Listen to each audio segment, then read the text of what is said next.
नमस्कार मंडळी, स्वागत आहे तुमचं आपल्या एस्केप फार्ममध्ये. तर कुक्कुटपालनामध्ये होणाऱ्या चुका. गावरान कुक्कुटपालन हे सध्या म्हणजे कोणी पण उठतंय आणि कुक्कुटपालन सुरू करतं, गावरान कोंबडी पालन. कारण मनामध्ये असतं की यामध्ये खूप कमाई आहे, पण रियालिटी कोणालाच माहिती नसतं. तर म्हणजे एक ट्रेंडिंगला आला आहे व्यवसाय आपला हा बिझनेस सध्या, असं म्हणायला काही हरकत नाही. नवीन लोक उत्साहामध्ये या क्षेत्रात उतरतात, कुक्कुटपालन सुरू करतात आणि सुरुवातीलाच खूप अशा छोट्या चुका करतात जेणेकरून त्यांचं नुकसान होतं. तर नुकसान कमी करून आपलं प्रॉफिट कसं वाढवायचं, तर आज मी हेच तुम्हाला सांगणार आहे. अशा कोणत्या चुका आहेत जे माझ्याकडून तुमच्याकडून कळत नकळत होतात आणि तुम्ही यामधून तुमचं नुकसान कमी करून प्रॉफिट कसं कमवतात. तर हेच मी तुम्हाला म्हणजे या चुका मी तुम्हाला आजच्या व्हिडिओमधून सांगणार आहे. तर पहिली चूक म्हणजे नियोजनाचा अभाव.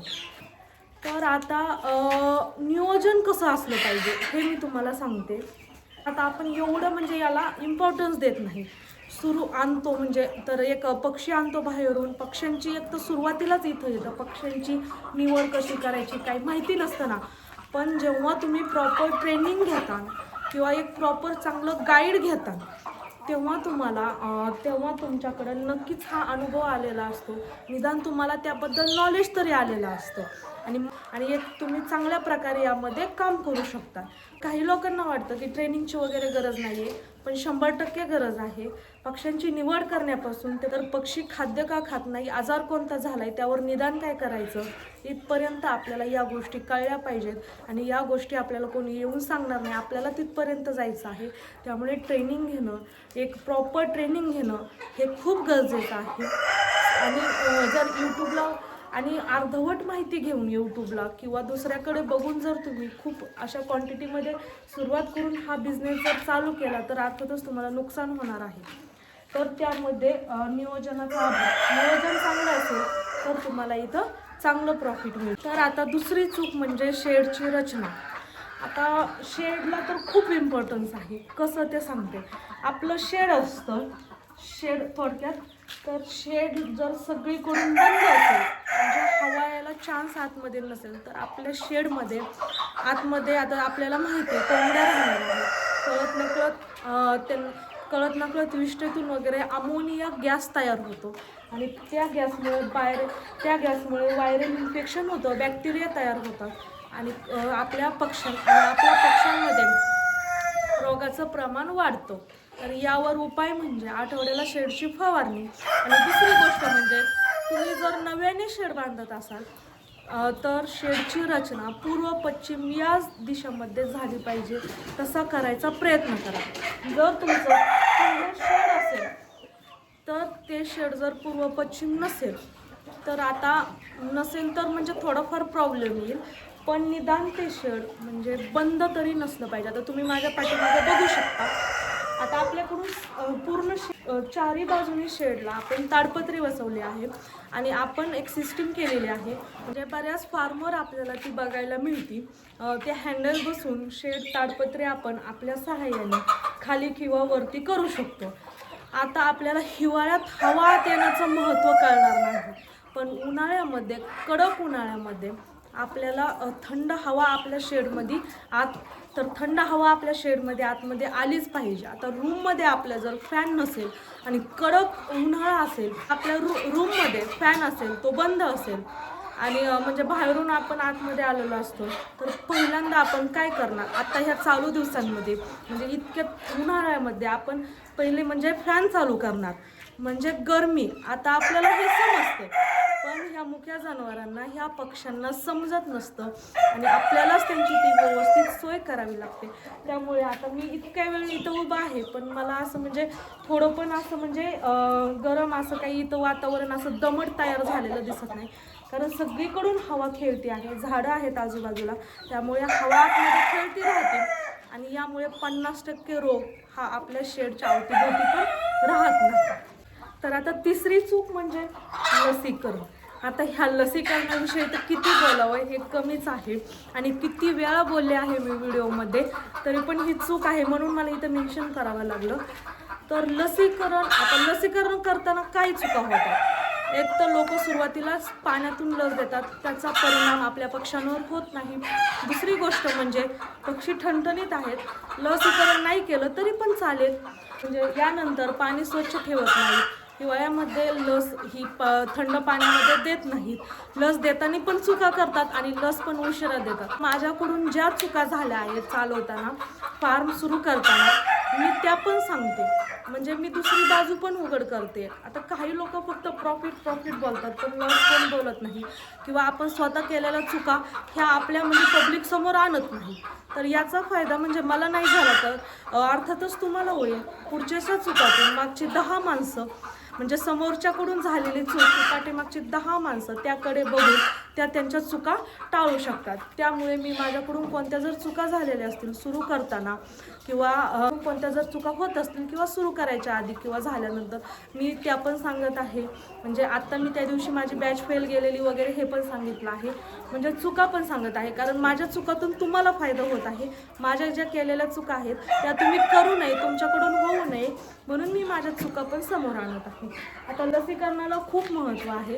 राणीखेत, गंभोरा यासारखे रोग जर तुमच्या शेडवर आले ना, तर एका रात्रीत तुमचे मिनिमम 100-50 पक्षी मरू शकतात, किंवा शेड पण अख्खं खाली होऊ शकतं, जेव्हा आपलं लक्ष जाणार नाही.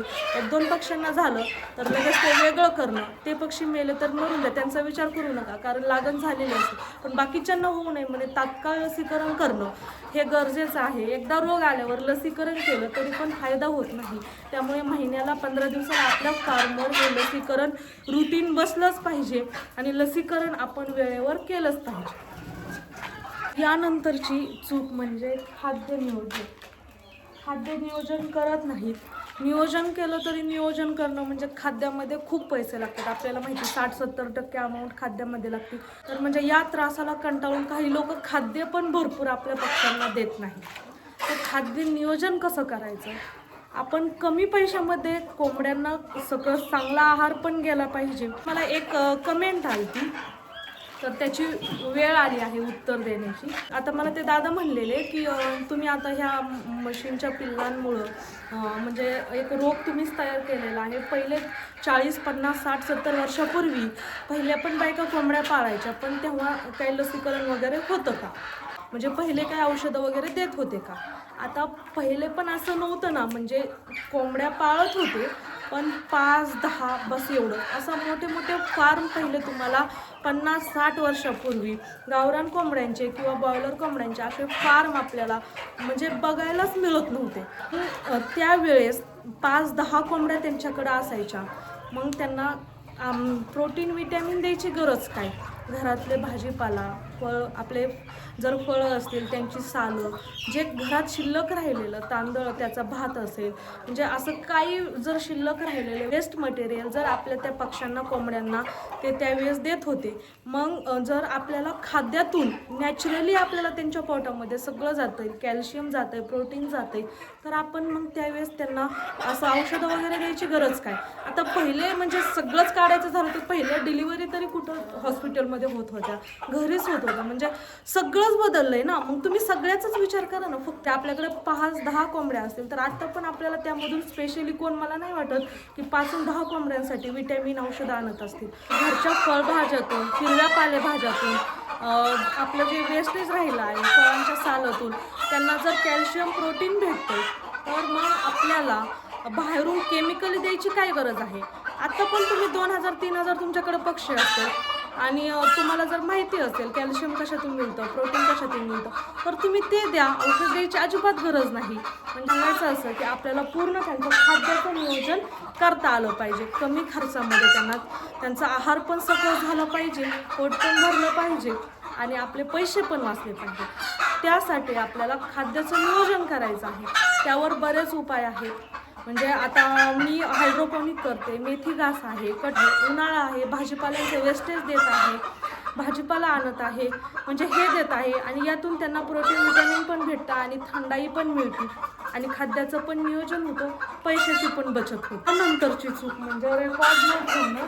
तर आता आपल्याला म्हणजे एक्झॅक्ट आपल्याला इन्कम किती येत आहे, आपल्याला म्हणजे प्रॉफिट किती राहतो, आपले पैसे किती जातात, ह्याचा हिशोब असलाच पाहिजे. हे पण खूप महत्त्वाचं आहे कोणत्या पण बिझनेसमध्ये. तर आपल्याला लॉस होतोय का प्रॉफिट होतोय का फक्त लॉसच होतोय, तर याची जर गणित मांडायचं असेल तर आपल्याला प्रॉपर आपल्याकडे याचा हिशोबच असला पाहिजे.